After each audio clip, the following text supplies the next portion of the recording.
साहित्य एकाडेमी पुरस्कार विजेता महेश्वर सोरेन को ठाकुरमुंडा ठारे दिया जाइछि भव्य स्वागत संबर्धना।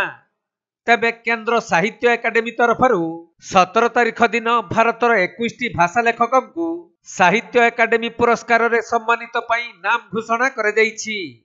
सही क्रम रे सांताली भाषा पई मयूरभंज जिला उदुला जामडीहा निवासी महेश्वर सोरेन को सेचेत साउता रिन आंधा मनमी पुस्तक पई नाम घोषणा करे जाइछि। तेणु ठाकुरमुंडा डाकबंगला ठारे मारांगबुरु एसोसिएशन तरफरु तांको स्वागत संबर्धना दिया जाइछि। तांकर रचित दुईटी चलचित्र मध्य दर्शकों द्वारा बहु आदृत होइछि। नमस्कार, मु राम टुडू हाथीगड़ा आमर ठाकुरमुंडा ब्लॉक रु मु महेश्वर सारंक सहित प्रथम 2014 मसीह गोटे फिल्म आम करूँ UFO film Santali UFO film जोटा कि आम अनेक गुड़े फिल्म हॉल रिलीज होता सारंकर फिल्म मुझे प्रोड्यूस करी धर्म दरबार से फिल्मटा आम अनेक गुड़े हॉल भी चलता झारखंड रे बेंगल रे आड़शा भी से फिल्म पाई मु सारंक आज खुशी एपाई से फिल्मटा मुझे करी से आमर झारखंड सिनेमा अवार्ड फेस्टिवल रे भी आम बेस्ट फिल्म आ best singer best music director हिसाब से फिल्म आमर आनी आज सार जेहेतु ये पुरस्कार पाई मुझे पाई आज बहुत खुशी अनुभव करुँची चेष्टा करी दिने एमती हस्तलेखा आम जिते पुस्तक अच्छी फिल्म भाव में मनोनीत करके आम दर्शकों को किसी पहुँचेवाई संदेश देवाई। नमस्कार। तबे श्री सोरेन अनेक गुड़िए क्षुद्र नाटक रचना करिथिबा बेले 2010 मसीह तांकर रचित दुलाल माया और 2014 मसीह धरम दरबार चलचित्र मुक्ति लाभ करिथिला। धरम दरबार चलचित्रटी ओडिशा पश्चिमबंग और झारखंड दर्शकों द्वारा बहु आदृत होइथिला।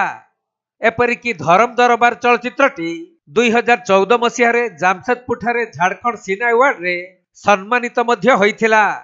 तेणु श्री सोरेन साहित्य क्षेत्र में अवदान पाई तत्कालीन मुख्यमंत्री 2014 मसीह आदिवासी प्रतिभा सम्मान रे सम्मानित करथिले।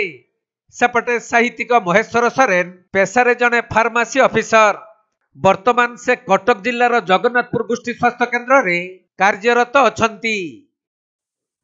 खुशी तो निहाती निश्चित हेबी किसी तो भल लगुच भल खुशी है अधिक अधिक खुशी लगुच साहित्य एकाडेमी पुरस्कार घोषणा होगा पर गत काली मु स्टेज रे थिली। स्टेज रे हमरो कार्यक्रम चलता साहित्य प्रोग्राम चलता से प्रोग्राम चलता अवसर रे मते फोन आसिला जे महेश्वर बाबू आपण ए वर्षर सांताली विभाग साहित्य एकाडेमी पुरस्कार आपणकर पुस्तक नाटक पुस्तक सेचेत सांताली नांधामनमी तापाई आपण मनोनीत होइछंती।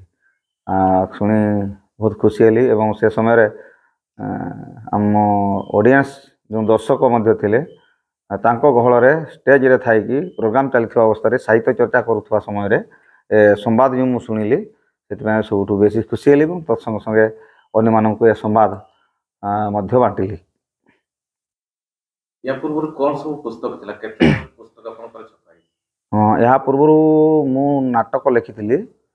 नाटक जोटा आदिवासी ड्रामा प्रतियोगिता हुए क्षुद्र नाटक शॉर्ट प्ले घंटा के नाटक लिखी समाज को दिग्दर्शन देवा भाया नाटक लिखी। ता मध्यरु गोटे नाटक नाम थिला आमदुम एक हपनरा आ गोटे खंजा काणवा आ गोटे थिला हुडुर दय हुडुरी आ साते दाग दबांग जरक कना आ गोटे थिला धासक कना सान्ना धरम आ गोटे होची दिकु लेखा एमती पुस्तक मु लिखी। केंद्र साहित्य एकाडेमी पुरस्कार पहले पुस्तक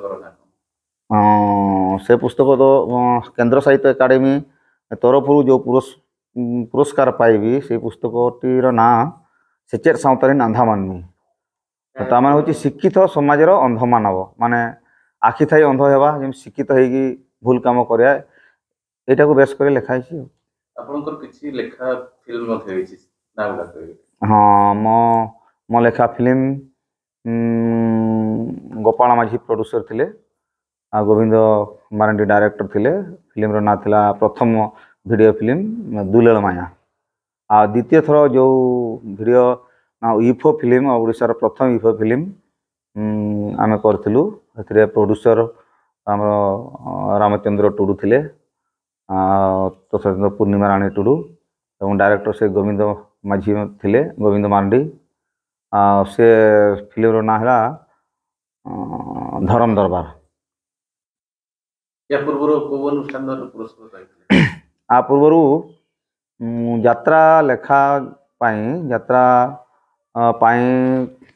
मु बहुत पुरस्कार पाई प्राय 20 ରୁ 30टा पुरस्कार पाई प्रत्येक स्टेज रे बेस्ट राइटर हिसाब रे मु प्रथम चक्रापाल एसोसिएशन रे 2 थर पाई आ भोलागोडिया एसोसिएशन स्वामी विवेकानंद युवक संघ सेठू मध्य पाई आ घुंटीबणी थम्स अप क्लब तांको पाखु पाई